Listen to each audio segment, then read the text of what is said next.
السلام علیکم ورحمۃ اللہ وبرکاتہ۔ معزز ناظرین، آج میں آپ کو ایسی شخصیت سے ملواتا ہوں۔ کہتے ہیں کہ شخص فوت ہو جاتا ہے، شخصیت زندہ رہتی ہے۔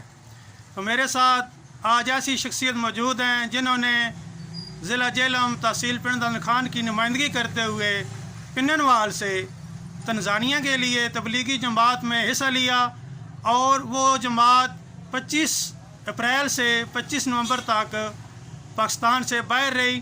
آئیے ان سے بات چیت کرتے ہیں، مزید احوال جانتے ہیں۔ جی، میری مراد جناب قاری محمد یونس صاحب، آئیے ان سے بات چیت کرتے ہیں۔ یہ محکمہ زراعت سے ریٹائرڈ بھی ہیں اور یہاں کی جماعت کے امیر بھی ہیں، اور یہ 7 ماہ کا تنزانیہ کا دورہ کر کے بھی آئے ہیں۔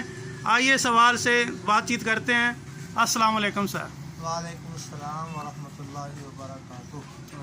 اچھا، وعلیکم السلام ورحمۃ اللہ وبرکاتہ۔ اچھا قاری صاحب سے اشیاء ٹھیک ہے؟ الحمدللہ، اللہ کا احسان ہے، شکر ہے الحمدللہ۔ جی ماشاء اللہ، آپ نے زراعت کے حوالے سے بھی بہت زیادہ کام کیا ہے، اس کے بعد ریٹائرڈ ہوئے ہیں، اس کے بعد آپ امیر بھی ہیں جماعت کے۔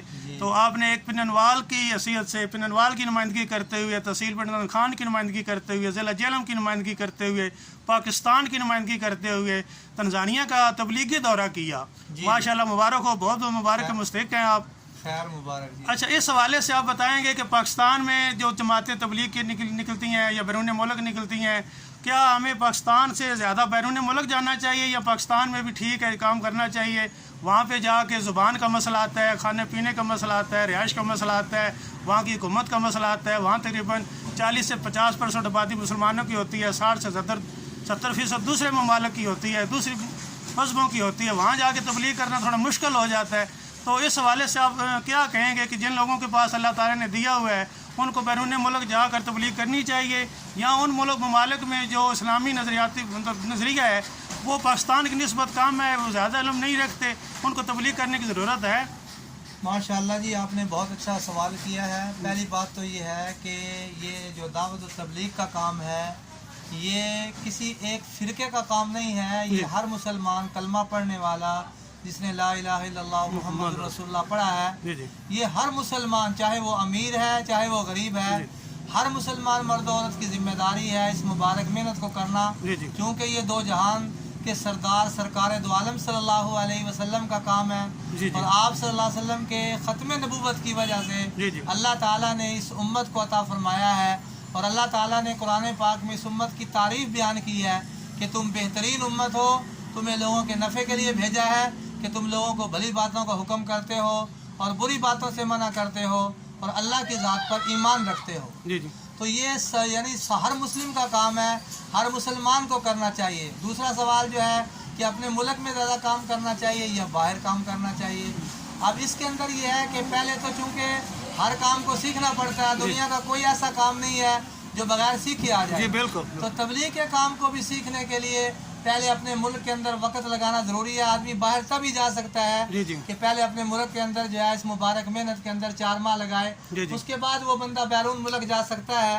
لیکن بیرون ملک کے اندر جانے سے فائدہ کیا ہوا کہ ہم گئے ہیں، زندگی میں پہلی دفعہ سفر کیا ہے اور کافی لمبا سفر کیا ہے کہ یہاں سے ہم کراچی گئے ہیں، کراچی سے پھر 9 گھنٹے کا سفر کر کے ہم تنزانیہ گئے ہیں، پھر تنزانیہ کے اندر ہم نے ٹرین کا 40 گھنٹے کا سفر کیا، پھر بس کا 12 گھنٹے کا سفر کیا، پھر ہم اس جگہ پہ پہنچے جہاں ہم نے کام کرنا تھا۔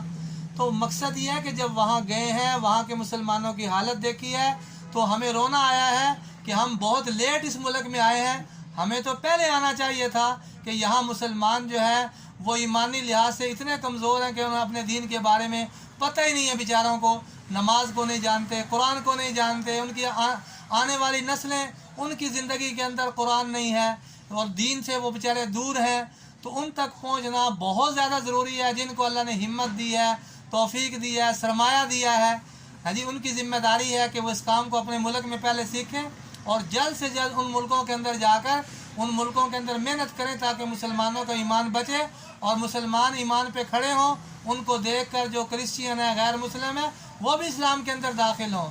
اب اس وقت مسلمانوں کی حالت ملکوں کے اندر یہ ہے، کسی ملک میں 30% مسلمان ہیں، کسی ملک میں 20% ہیں، کسی میں 40% ہیں۔ اب اس ملک میں 40% مسلمان تھے اور 60% جو ہے وہ کرسچین تھے.